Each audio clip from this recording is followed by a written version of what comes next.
9 months ago, the Lahaina fires took the lives of 101 people and destroyed hundreds of structures, including homes, classrooms, historic parks and features, and businesses.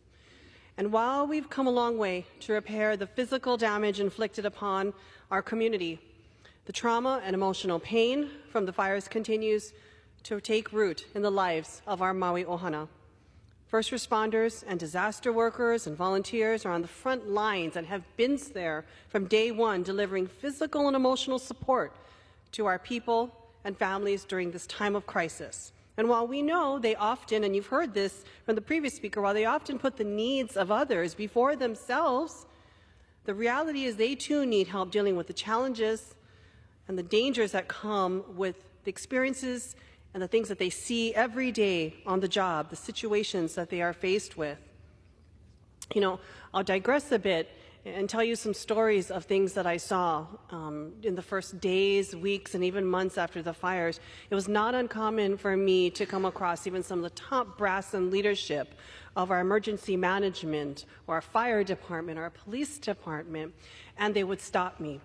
And you could see by the look in their eyes that it was very hard for them to continue.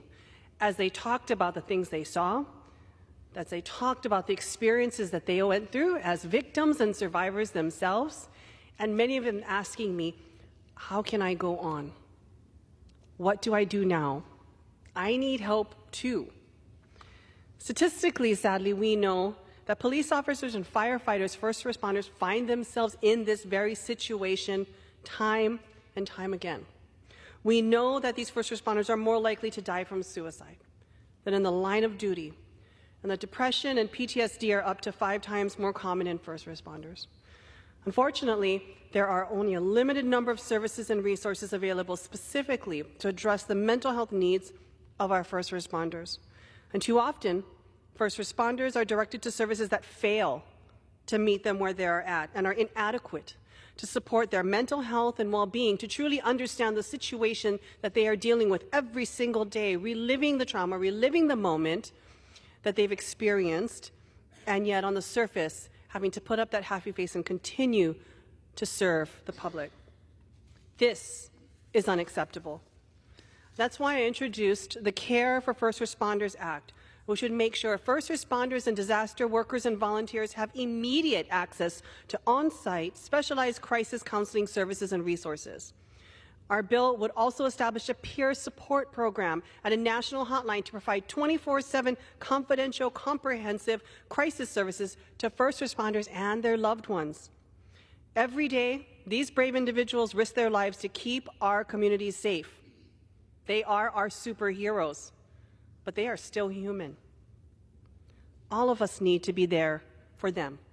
And we must do everything we can to provide all of our survivors and disaster responders with the mental health and support they need now. The reality is, we can clear away the debris. We can rebuild our schools, we can reopen our roads, we can see houses coming up. But healing from the pain and trauma, that's a lot more difficult, and that takes time. As we recognize Mental Health Awareness Month, I want to thank my colleague from Vermont for giving us this opportunity to call attention to the mental health crisis that is ravaging our people right now. I urge my colleagues that while we have made incredible progress to expand access to mental health and substance use disorder, there is still much, much more work to be done, and it must be done now. We must continue to fight to ensure everyone can get the care they need, when they need it, where they are at.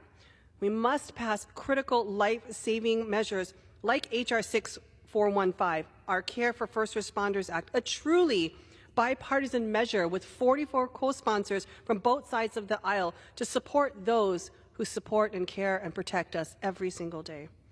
We must prioritize and act with urgency to fund and pass progressive policy changes to support mental health in our community, and for the sake of all of the people that we loved, for every single person, even in this building, we must do it now.